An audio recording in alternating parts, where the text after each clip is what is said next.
Welcome, everybody, to Congregation Va-Dor's Touch of Torah. We have Rabbi Barry Silver with us to provide us insight and inspiration about the Torah parasha of this week for this upcoming Shabbat. It happens to be Numbers BEHA'ALOTECHA. And I'll let Rabbi take it away and give us the translation or anything else he'd like to share with us. Thank you, Rabbi. Thank you so much, Sharon, for arranging this. We're deeply indebted to Sharon, not only for this program, but for doing so much to allow Va-Dor to convey its unique message of a rational approach to Judaism with the world. And we now have a recording of it. We have people who join in participating. So for all of those who are participating with us, I thank you also. And feel free to share your thoughts, your insights, your reaction to this unique brand of Judaism. It has different names. One name that we came up with is inspirational, meaning that we can be inspired by understanding the world around us. We don't have to make up things to be spiritually uplifted. The world itself is so wondrous and so awesome and so amazing, with so many marvels to behold, that we are inspired by how the world actually is. It's also referred to as Cosmic Judaism because the greatest Jew who ever lived, perhaps, the greatest intellect, a great humanitarian, was Albert Einstein. And he said, the religion of the future will be a cosmic religion. By that he meant, it will not be tribal. It will not say, God loves us and he hates you. We're going to heaven and you guys are going to another place. No, he envisioned a creative force that engendered everything. In fact, he said that our goal should be to enlarge the circle of affection and affinity, to incorporate and encompass all living things. So it's the antithesis of a tribal religion. Judaism began as tribal. We thought God was the God of the Jewish people. But then as Jews developed and evolved through the prophets, God, this creative power, was seen to rule over everything and to love all creatures. We no longer, in Cosmic Judaism, perceive God as a person or an anthropomorphic entity, but rather a creative power that's wondrous and unites all, transcends all, and is within all. And so that's what we attempt to convey here. And I hope that you also spread the message, become evangelists, to let other people know that religion doesn't have to insult your intelligence and can be rational and inspiring all at once. This passage that we're going to look at is extraordinary, especially when viewed through a rational lens. It has much to offer, many different messages at the same time, that I will briefly share with you. And if you can catch our Shabbat celebration on Friday night, I strongly suggest you do, because we'll be talking about this passage again, and an inspirational message will be shared that is derived from the passage. So what happens in Va-Dor, and what does it mean? Well, most people would think Va-Dor, that's a very weird word. I've never heard it before. I have no clue what it means. But actually, you do have a clue of what it means, because in Hebrew, the words are based on elements that are added on or aggregated to each other. Most people have probably heard the word aliyah. Aliyah, or in Hebrew aliyah, means to go up to the bima, and it's from the word to go up, to rise. Aliyah means to go up. When you go to Israel, it's called aliyah. Someone who is an immigrant to Israel is called an oleh, someone who's gone up. And someone who leaves Israel, oh my, they're called a yored. That means someone who's gone down. And when they say it's raining, they say geshem yored. Rain is falling down. So oleh, aliyah, means to go to Israel, or it also means to go up to the bima, to ascend. Va-Alotecha is saying when you raise up, and it's talking about the lamps. But when you raise up the lamps, and it's giving you a whole bunch of details about rules and regulations. The passage has many, many little details about certain rules and rights that must be followed. I'm not going to go into those because there's so much else in the passage. Let me share some of them. One is an amazing statement that's made in the Torah, in a story that is totally overlooked by so many people, especially the traditionalists, the Orthodox, and those who condemn intermarriage. Let me explain what happens.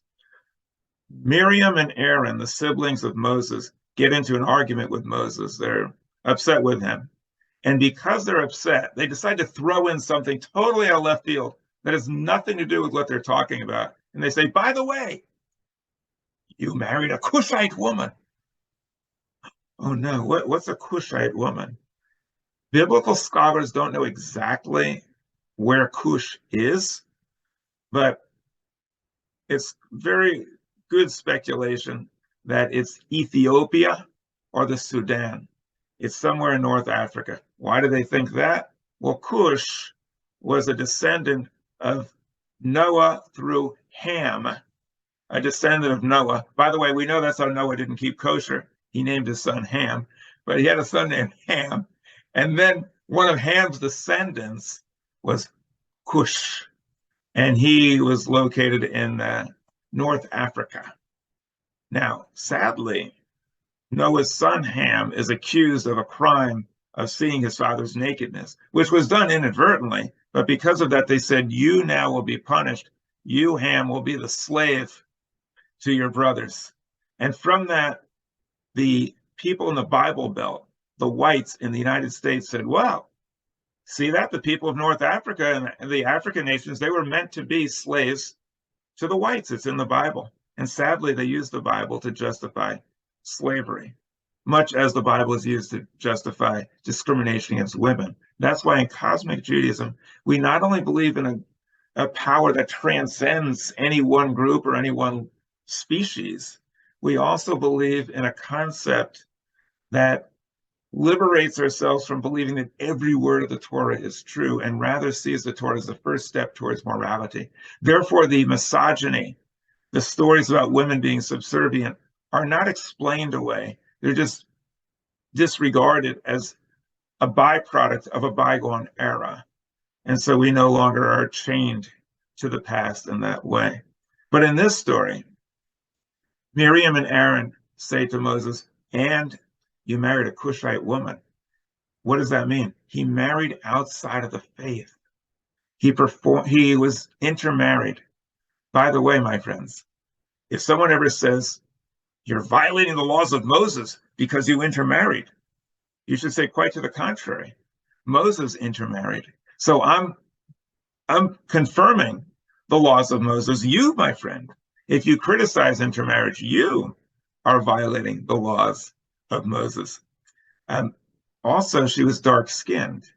And so the Bible has a very interesting comeback to Moses' attackers. Miriam, when she levels this accusation against Moses, you married a Cushite, a dark-skinned woman, instantly she's stricken with leprosy. Leprosy, it's as if God has a sense of humor and says, oh, you like white? I'll show you white. And she turns white and she totally freaks out and she begs to be forgiven. And Moses, to his credit, doesn't say, well, you attacked me, I'm not going to help you. He forgets about it. He was selfless and he says a prayer to God, a very, very short prayer, one word, Rafuana, cure her, please. And God says to Moses, I can't do that right away. She committed a sin. I can't just erase it like it never happened. I'll make her estranged from the camp. She'll be exiled from the camp for 7 days. And then I will follow through on your request and I will cure her. Interestingly, Aaron, who made the same accusation as Miriam, isn't punished at all. We don't really know why. You could say, well, maybe the Bible's discriminating again, saying, well, he's a man, so he's not punished, and she's a woman. But just a few passages before, the two sons of Aaron, for delivering strange fire, are executed on the spot, burned to a crisp. So probably that's not it, but the Bible doesn't really explain why that happened. So this passage speaks to us today and says, we don't necessarily as Jews recommend intermarriage, but neither should we prohibit it or shun it or treat people who intermarried as if they're somehow less Jewish. If the greatest Jew who ever lived intermarried, and if accusers were punished, that teaches us something about acceptance.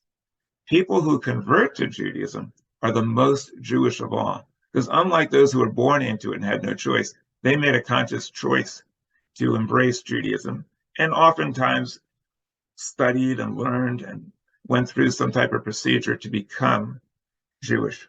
That's a very important story in this passage, but it's not the only one. There's another one that's very significant, and that is that God explains in this passage the role of the Levites, the assistant priests. What happens to the Levites? They are made to be God's priests on earth. They are to carry out the functions of the holy tabernacle and to be God's intermediary. And why were they chosen? Well, this is what God says. When you were in Egypt, I struck down dead the firstborn of all Egypt, the Egyptians, and even their cattle and their animals. But I spared you, the Jewish people. You were not stricken, and the firstborn was not taken. Now, some of you might be from my era. Maybe you used to watch Bewitched. Maybe you used to watch I Dream of Jeannie. But in Bewitched, if they cast a spell on someone, they couldn't get rid of the spell. It was like, I cast it, I can't take it back. So they had to like cast another one or alter it in some way so that it wasn't quite so harsh, because they didn't have the power to take it back. So here, God strikes down the firstborn. So it's kind of like with the Jews, well, I did it for everybody. I can't take it back. But here's what I'm going to do. I'm going to take the Levites as my people. They're going to be mine to do with as I wish. Instead of killing the firstborn, they're going to be the firstborn. And instead of killing them, I will make them my people. I own them. They are now my property, and they're going to serve me as my priests. Now, obviously, this is considered actually to be elevated to a very high status, but the priests are then the firstborn. The rest of the people, when you have a firstborn, you must pay money to God in order to redeem the firstborn so they're not stricken. That's a ceremony called Pidyon Haben, which means the redemption of the firstborn. And it's still done today in some circles where they give some coins in a ritual, often at a wedding, to redeem the firstborn and so, to celebrate this ancient tradition. So that's another thing in this passage that's very interesting.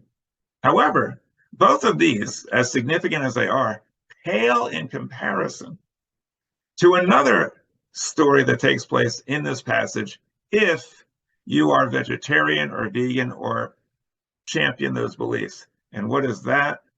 That is when the Jewish people, you have to picture this now. Imagine this is actually going on. And again, in Cosmic Judaism, we take this as a story, like Aesop's fables that teach lessons. But imagine this. The Jewish people are now liberated. They're in the desert, and there's over 1 million people. How would they possibly feed themselves for 40 years in the desert? A miracle happens, according to the Torah. God sends the manna from heaven. It's food that literally drops down like the dew and has a wonderful taste and sustains them. That is miraculous enough. But now we're also asked to believe that the Jewish people weren't satisfied with that. They complained bitterly to Moses. That is manna, we're tired of it. It's the same thing every day. We want meat. We want something that's going to fill our stomachs. We liked it better back in Egypt, where we had all the free food and room and board and 100% employment. We were better off there, and they're complaining bitterly. And Moses, in another rather humorous episode, says to God, God, why are you doing this to me? These aren't my children. I didn't bear these people. Why am I responsible for them? Why do I have to put up with all this nonsense? And then he says, strike me dead. I'd rather die than have to put up with this riffraff with these people. And God says, don't worry, take it easy, Moses. I got it under control. I got another miracle up my sleeve. And so what he does is he sends an east wind, and it blows the flock of quail over them. And then as they come over, they all drop dead out of the sky. And the people have plenty of food to eat, all the meat that they can want. In fact, so much that it's coming out of their nostrils. And so he says, okay, you want meat? You got it. Here it is. But then afterwards, God is so incensed and so outraged at the people, not only for being ungrateful to him, but also for being ungrateful to Moses and giving Moses a hard time. It's like, Moses is his protege. And here they are complaining to Moses and making his life difficult. So what does he do? Well, in typical godlike fashion, he strikes them dead, sends plagues after them. They get plague, and they're dropping dead like the quail out of the sky. And then finally Moses said, okay, stop doing this. And Moses prays for them. And then after a while, they're okay. Why is this significant to vegetarians? They say, aha, you see, you want to eat meat. It's a plague. It's going to cause bad health. It's going to harm the planet. It's going to hurt these animals. And so vegetarians love to cite this passage. They have many passages in the Bible that we can cite to support a vegetarian diet, including in the Garden of Eden, where it says that the ideal situation, when we're created in an idyllic environment, we had the plants to eat and we didn't kill animals. And that way we weren't cruel. And when eating animals was introduced, it also came along with cruelty. It's also said that in the end of days, when we're also in paradise, there will be no eating of meat. So there's a lot of good reasons, strong biblical support for a vegetarian diet. Also, some holy people, the Nazarites, they also gave up eating meat. But this passage is by far the best and the strongest one that people like to cite because it's filled with drama and angst and everything else. So this is another amazing story that takes place in the Torah. By the way, at Va-Dor, we have people of all different backgrounds and all different belief systems. Many people join Va-Dor because they believe strongly in this Cosmic Judaism concept. Many others, they don't really necessarily ascribe to it. They might ascribe to a traditional view of God, some force or some entity that's out there watching over us and protecting the Jewish people and will help us to live happily ever after in an afterlife. And the same is true with the eating of meat. We have some people in our congregation who are vegetarians and others who are not. But I would say, as a vegetarian and someone who is, as the rabbi of Va-Dor, that if we could try eating less meat and try eating more plant products, it'll be better for the planet, and better for us, and better for the animals. And I would also strongly suggest that if we believe at all in compassion and rahmanas for all living creatures, we would never, ever eat any meat that comes from a slaughterhouse. These places have been described as Holocaust survivors as an eternal Treblinka. They are really, really horrific and go against the Jewish sensibilities. In Judaism, we have a day of rest for the animals. In Judaism, we say, feed the animals that you have before you feed yourselves. We believe in compassion.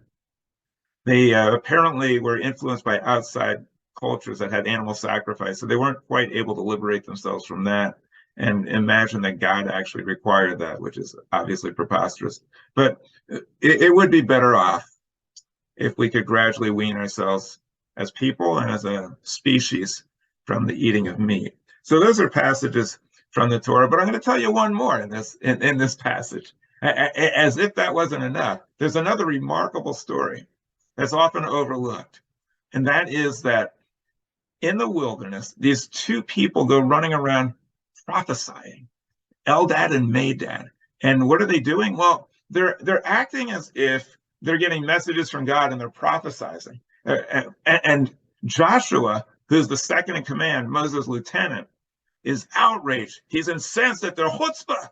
He goes to Moses and he said, these two upstarts, they're prophesying. They act like they're prophets. They're trying to usurp your position, Moses. What should I do with them? And Moses is rather amused. He says, are you upset on my part? You angry for me? He says, I wish all my people could be prophets. I wish everybody had a pipeline to divine inspiration and love and wisdom. And that just shows the remarkable quality of Moses. Most leaders in that situation would say, off with their head, execute them. but this is an indication of the great heights of morality and humility of Moses, that he's amused that Josh was all upset. Says, no, this is a good thing. More power to them. So these are the many different stories in this one passage. I do appreciate the time that Sharon provides to get into the passage a little more deeply, because on a Friday night, if I went into this type of detail and described all of these things, most of the people would be out the door after I was halfway through. We do strive to have a Shabbat celebration that's an hour in length. And clearly within that time frame, it's often not enough to give its full due to the Torah reading. And that's why it's helpful to have times like this where we can get into more of the detail about some of the passages. Some of the passages are deadly boring and don't have much to offer. They go on and on and on about the details of how you sacrifice animals, which is really grisly, gruesome, grotesque, and graphic. But this passage and many others are very sublime. And so I appreciate the opportunity to share it. Now I'd like to open it up to everyone here. If you agree with what I said, I'd love to hear from you. And if you disagree, I'd love to hear from you even more, because that involves a nice exchange of views and dialogue. So I turn it now over to anyone who would like to share your thoughts or questions about BEHA'ALOTECHA. Sharon, go ahead. Yeah.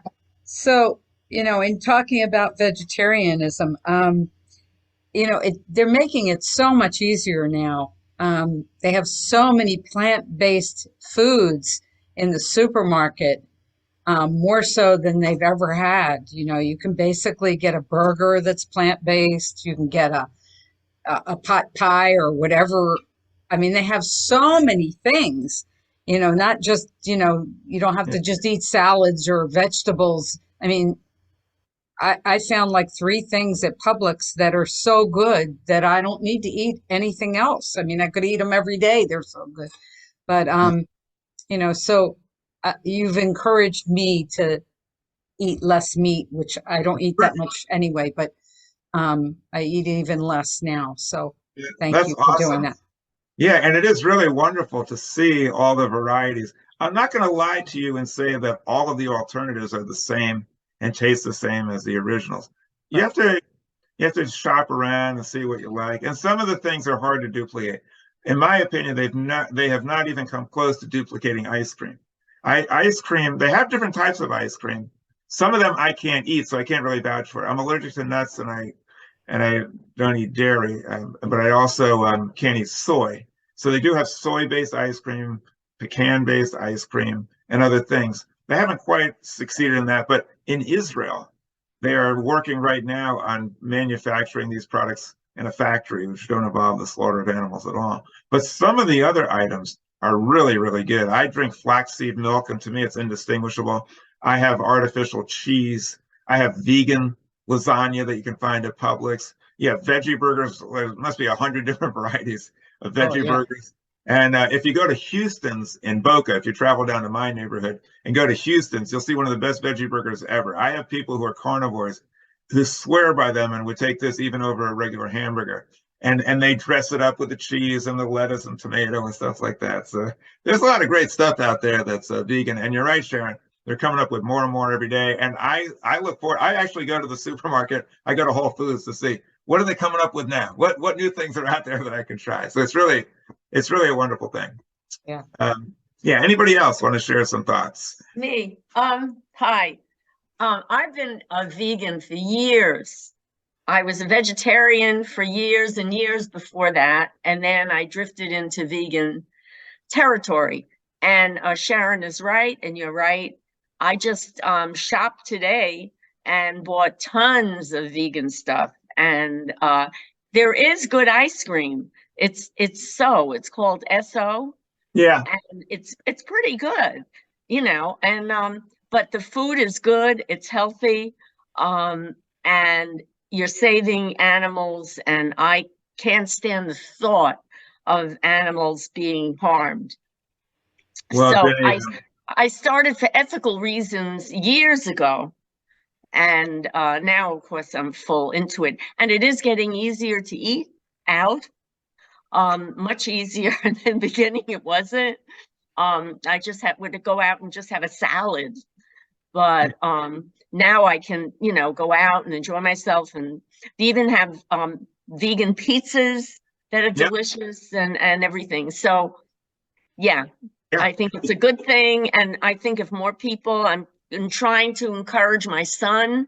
Of course, when he comes here, he's forced to eat whatever I have, but I'm trying to encourage him to really totally not eat animals. So well, that's great. I really compliment you on that. That's a difficult lifestyle, especially long ago. And so I've been vegetarian since I was 16. And me too. Yeah, well, that's great. And I did it for ethical reasons, and then discovered a lot of other really good reasons for it. So I thank you for sharing those comments. And also, if you want to get good vegan pizza, I recommend Blaze. Go to Blaze, and you can make your own pizza, and they have vegan cheese, and you can put all types of good stuff on it. I go there a lot, and it's really, really good. Okay, so when I come to visit, forget I'm in Indiana. It's a little hard.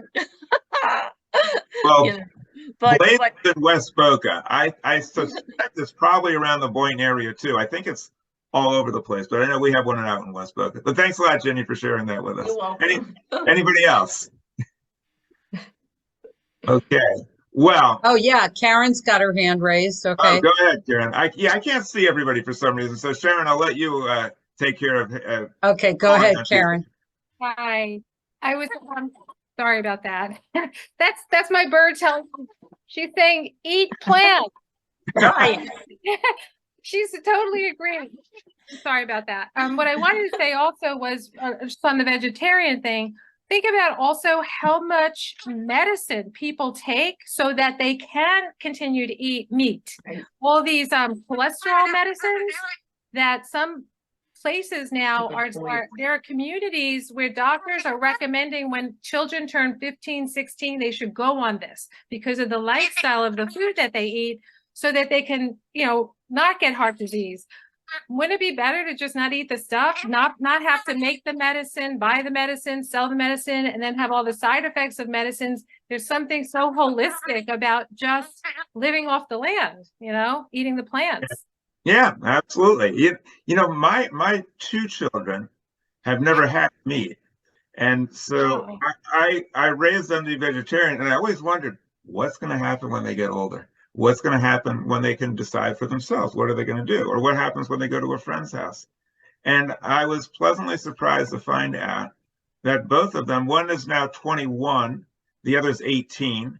And they're both, my 21-year-old's up at University of Florida, and my 18-year-old's still here, but they can do whatever they want. But both of them don't eat meat still at all. And I think the reason is to them, it just seems so, just so distasteful to eat meat. It's just because they were raised that way. They just don't consider this to be normal. And so most people in our society, we consider normal whatever everybody else is doing. But if everybody wasn't doing it, we might have a very different approach to it. It's kind of like there's certain things that we call the zeitgeist. It's a spirit or accepted norms. It used to be acceptable to be anti-Semitic. Used to be acceptable to have slaves. Used to be acceptable to think that women shouldn't be equal. It used to be acceptable to do a lot of things that we don't do today. And I think it's the zeitgeist that needs to change. And I think that perhaps with Jewish values, and there's a group called Jewish Veg that promotes vegetarianism, veganism as a Jewish value. I think society's ready to be transformed. I see a lot of young people who are too, just to think in terms of this is something that we shouldn't have done in the first place, and we don't need to do it anymore. And so, Karen, what you're saying reminds me of the joke about the guy who says, I've read so much about how bad eating meat is for my health. I decided to give up reading. You see, some people, they're just so entrenched in their ways that they can't think about it. But the goal that we have as Jews is really to think out of the box and think, if I were to look at my life and our society through divine principles, not through the little lens that we have with blinders on from our society, but from a divine source, a cosmic source from beyond, what would I think about? And we might consider all of the creatures to be special and to be sentient beings and to be deserving of our respect. So I think that's what this passage is all about. It's looking at things in the ancient days they did from God's perspective. But we could say today, if we don't ascribe to the notion of a supernatural being, if we looked at it from the perspective of reason and compassion and Jewish values, and not anthropomorphically, but if we looked at it from a broader perspective, what would we come up with? What would our morals be? And as I mentioned, Judaism has a lot of strong inclinations, even from the very beginning, about care and compassion and concern for animals. And so it's totally in keeping with that way of thinking. Anybody else want to comment on any of the other aspects of this passage? I don't want to get too far down a rabbit hole or a rabbi hole in this subject. Anybody else have anything they'd like to share about the passage? Yeah, go ahead. I was thinking about when you were talking about how Moses was happy to have two prophets and not upset at them. Was it Moses or Noah? I'm sorry. Moses, right. And I was just thinking about I don't know if I really should say this. I was thinking about our last two American leaders in the White House, how the one we have now is like, I have such smart people around me. I'm great because they're smart. Right. Right? The comparison, I was thinking about that. Like, yes, that should be the model. Yeah, absolutely. In the Bible, why not in the White House? Well, you're very right about that. And I would say this, that the Bible describes a struggle between Moses and Pharaoh. And if you think about it, Moses is very much like Biden in that he wants to have other people around him having power. He's sharing his power. And Moses also divided up his power among leaders of tens and hundreds and thousands. So he's into sharing his power. Pharaoh was the opposite. Pharaoh was all power was concentrated in Pharaoh. And even when the country was plagued by 10 different plagues, he was so stubborn that he dragged his country down. And President Trump is the opposite. President Trump is, I'm the best, I'm the greatest, I'm the only one, I. And everybody else, if you disagree with me, then you're history. And so it is a sharp contrast. And also these leaders who are tyrants and dictators, normally what happens is they end up dragging their whole society down. And it's often the society is completely destroyed before they are able to liberate themselves from the leader. The classic examples were Italy, Mussolini, Germany with Hitler, and Japan with their emperor. All of those countries suffered horrible defeat because they were controlled by a ruthless dictator. So you see the sharp contrast there. Anybody else? Sharon, you tell me. Is there anyone else who wants to weigh in? Gloria, did you have your hand raised, Gloria? No, I did not. No. Okay. Well, I do want to thank everybody for joining in. It was a great discussion. I hope that you'll join us on Friday night, either in person or by Zoom. And also, please invite your friends to join us, because a lot of people don't realize what's out there and that there is a way of expressing Judaism in a rational way, that it's a fun way and inspiring.